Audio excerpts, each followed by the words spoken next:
Mamimiss ko kayo! Mamimiss namin yung subject nyo, ma'am! Mamimiss kita, ma'am, kahit wala naman ako natutunan sa inyo. Ano ba yung tinuro mo? Aba, nag-iiyakan na kami dito? Naglalato-lato ka pa din?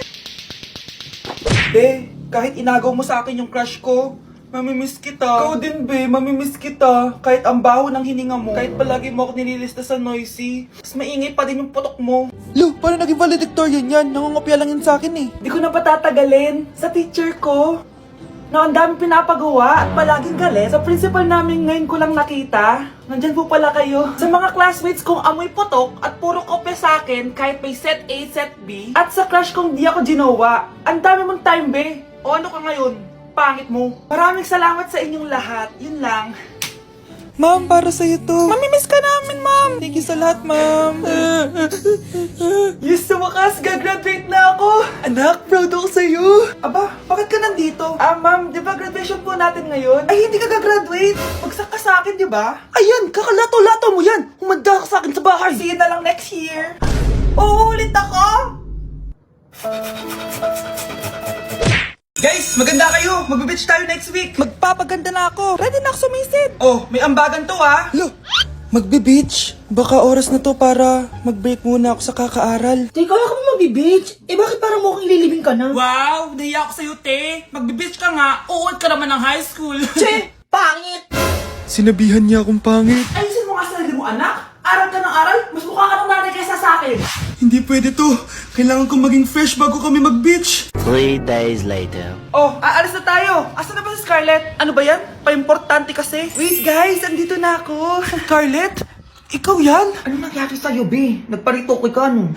Retoke? No. Sabi ng nanay ko, masama kasi yung araw sa balat natin. Kaya sinaya niya tong Garnier Vitamin C Serum. Anak, gamitin mo tong Garnier Vitamin C Serum. It can fade dark spots in just 3 days. For the mabilis and glow up ka dyan, anak. Oh, sino pang hindi nag-aambag dyan? Si Samantha hindi pa nagbabayad. Ha? Magbabayad naman ako eh. Wala lang akong pera ngayon. Oh, maiwan na hindi nabayad ah. Kawawa ka naman, hindi ka makakasama sa amin. Oh, sa'yo na to. Baka sakaling maging fresh ka din like me. Salamat ah! Bye! Punta na kami sa beach! Hi, Mare! Buntis na ako! Ha? Paano ka nabuntis? Eh, wala ka namang asawa! Hello po. Nagbibigay po kami ng pera sa mga nangangailangan. Hello po, Mayor. Ako po, kailangan po namin ng pera. Ay, Mayor! Buntis ako, oh! Mas kailangan ko yan! Oo, mas kailangan mo nga kasi buntis ka. Oh, ito, sa'yo na to. Thank you! Tsaka pala, magbibigay kami ng bahay at lupa sa mga may kailangan.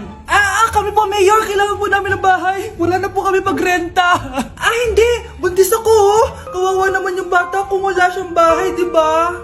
Oo nga, mas kailangan niyo yung bahay. Oh, ito, sa inyo yung bahay. Thank you! Aba, sandali lang. Bakit? Sinungaling tong babaeng to eh. Hindi naman totoong buntis yan. Totoo nga! Manganganak nata ako! Manganganak na daw. Manganganak? Tignan ko na lang kung anak yung lumabas dyan. Ang baho, ano yun? Di ba? Sinungaling kong babaeng to, nagdadalang tae lang pala. Sa akin nyo na lang po ibigay yung pera tsaka yung bahay. Bakit anak? Kasi nay, buntis ako!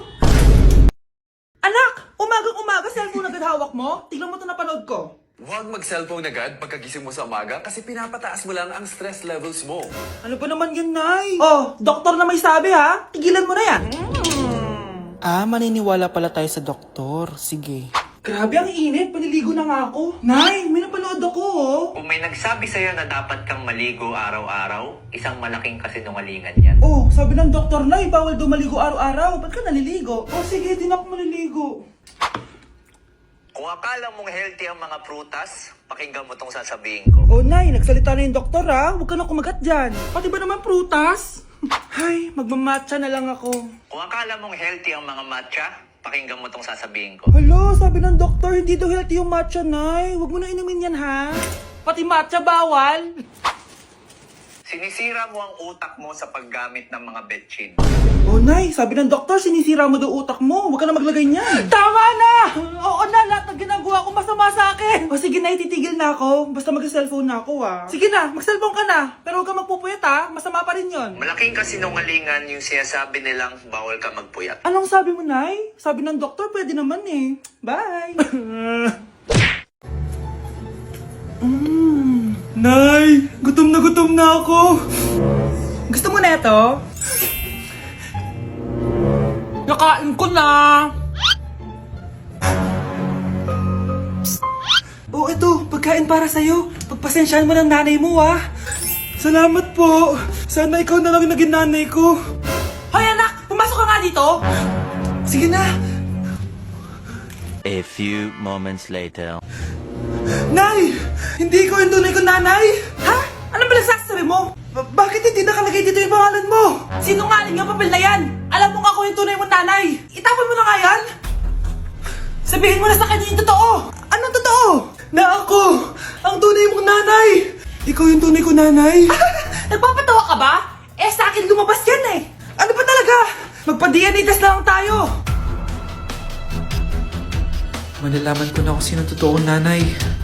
Ang tunay mong nanay ay... siya! Siya yung nanay ko? Hindi pwede to! Ayoko! O diba? Tama ako? Ikaw na lang nanay ko! Ampunin mo na ako! Huwag ka na makulit! Palayasin mo na yan! Ayaw kita maging nanay! Ang sama ng ugali mo! Anak! Kumakalat na pala yung mga zombie! Talaga, Nay? Oo, anak! Mag-ingat ka! Opo, Nay! Tatawagan ko pa yung boyfriend ko! Ba't naging zombie ka, babe? Ayoko na mabuhay! Kagatin mo na lang ako, babe! Dito! Sino ka? Walang hiya ka, babe! Sabi mo ako lang kakainin mo! Mari, ano nangyayari sa'yo? Alam kong marami akong utang pero huwag mo akong kakagatin! A few moments later. Nay, anong gagawin natin? Di ba yung mga zombie kapag kinagat tayo, magiging zombie din tayo? Opo, Nay! Paano kung tayo kumagat sa mga zombie? Magiging tao din sila! Talino mo talaga, Nay! Kagatin natin sila, anak! Sige po, Nay!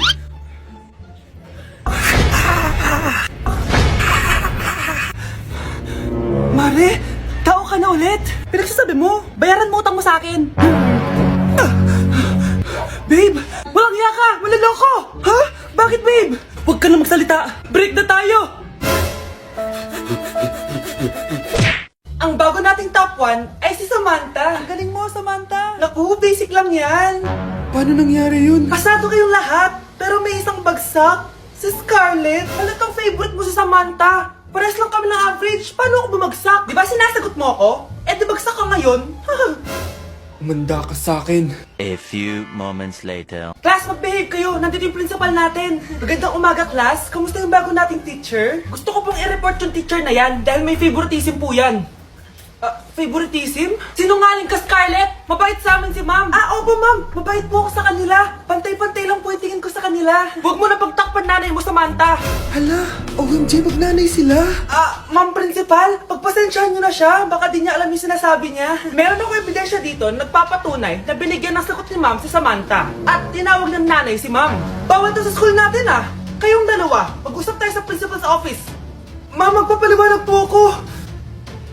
Ang bago nating top 1 ay si Scarlett. Yes, Scarlett, deserve mo yan. Marami pong salamat, ma'am principal. Alam mo, buti na lang hindi mo na teacher yung nanay mo. Anong sabi mo? Hindi mo ba alam na magkapatid kayo ni Samantha? Iisa lang kayo ng nanay.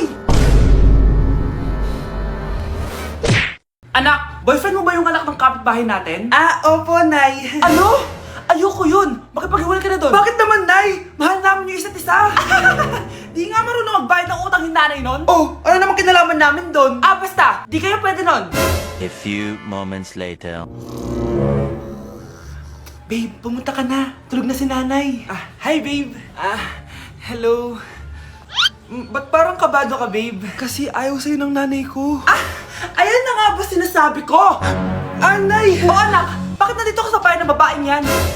Nandito pala hindi marunong magbayad ng utang. Nahiya naman ako ako sa'yo, chismosa. Teka lang, magkano ba utang mo sa kanya, Nay? 50 pesos. 50 pesos lang yung utang niya sa'yo? 50 pesos lang? Umiiyak na? Bakit? Malaking bagay na yun sa akin. Oo, ito. Bibigyan ko kayo tig 1,000 tig isa. Oh, ito, Nay. Manahimik ka na, Oh, magpapakasal na kami next week ng girlfriend ko, Aba, kasal agad? Dagdagan mo to! Nay naman! Magkano po ba? 10 milyon! 10 milyon? Babe, mukhang 2050 pa tayo pwede magpakasal.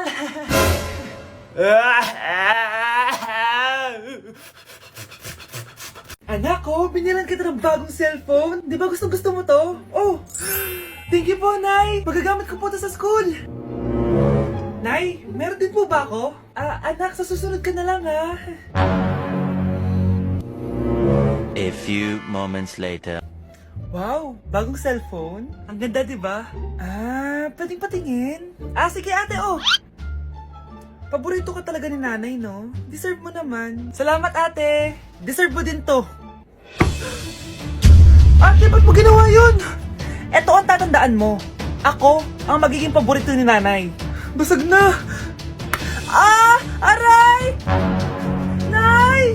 Oo, anong nangyayari dito? Nay, sinaktan po ako ni Kyle. Totoo ba to, Kyle? Nay, hindi po. Binasag niya nga po yung cellphone ko eh. Hindi po totoo yan, Nay. Sinungaling ka. Kyle, anong nangyayari sa'yo? Lumalaki na ata ulo mo. Nay, may kailangan kang marinig. Deserve mo din to. Ate, ba't mo ginawa yun? Eto ang tatandaan mo. Ako ang magiging paborito ni nanay. Nay. Lalo mo lang ako binigyan ng dahilan kung bakit hindi ikaw ang paborito kong anak. Hoy Mars, may nagpadala na regalo sa inyo. Pero bawal pa daw buksan. Sige Mare, salamat Anak, may nagpadala na regalo sa atin. Ang laki naman nito, Nay. Kaso, bawal pa daw buksan. Sige po, Nay. A few moments later. Kabadrip, mga bobo kasi, mga bobo! Tutulog na lang ako.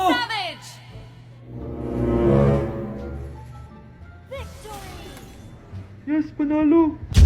May tao dito.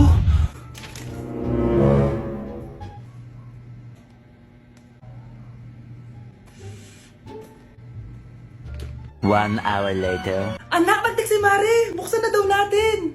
Sige po, Nay. Bubuksan ko na. 1, 2, 3. Surprise! Sakit Ay, sorry. Han, I miss you. Han. Managinip lang? Hoy, saan mo dadalhin yan? Itatapon ko na po, Nay. Wag! Akin na yan! Asan na yun? Bakit basura naman neto? Nandito tatay mo, diba? Nung pinagsasabi niya, Nay, nasa ibang bansa si tatay. Hindi bata! Anak, ano to pinagpo-post mo sa Facebook, ha? Bakit po, Nay? Nagmumura ka dito, Sabi mo, tang-ina, laro! Yan ba yung mga nalalaman mo sa school? Biro lang yun, Nay. Wala akong pake. I-delete mo to kung ayaw mo laruin ko yung mukha mo. Sige po, Nay. A few moments later. Wow, ang ganda naman ng outfit ko. Picture nga ako. Anak, ano naman itong pinost mo? Bakit ang ikli na shorts mo? Ang ganda ko dyan, no, Nay. Akala mo kinaganda mo yan? Ang pangit! Baka bastusin ka ng mga lalaki. Grabe ka naman, Nay. I-delete mo yan! Next time, magpajama ka na lang. Yung tago lahat, pati mukha mo. Wow! Thank you so much, Mommy! You know that I love chicken nuggets! Ay, di pala chicken nuggets to. Pero sarap! May day ko nga. Ano? Ano na naman itong pinost mo sa Facebook? Yung niluto niyo po, Nay, shinare ko lang sa Facebook. Itlog lang, ipapost mo ba? Hiya ka naman. Dapat pinapost mo yung mga masarap na pagkain. I-delete mo yan! Lahat na lang pinapadelete mo. Tapos may nagko-comment pa sa post mo, sabi nila, ang pangit ko daw. Deserve. Alam mo, i-delete mo na lang yung Facebook mo. Tama na! I-delete mo na para tamimik na yung buhay ko. Kung wag ka kaya mangyalab, sigurado tatahimik buhay mo. Akin na yung phone mo. Ako na lang magdi-delete. Bakit kita i-delete kung pwede naman kitang i-block? Hindi mo na makikita yung mga post ko.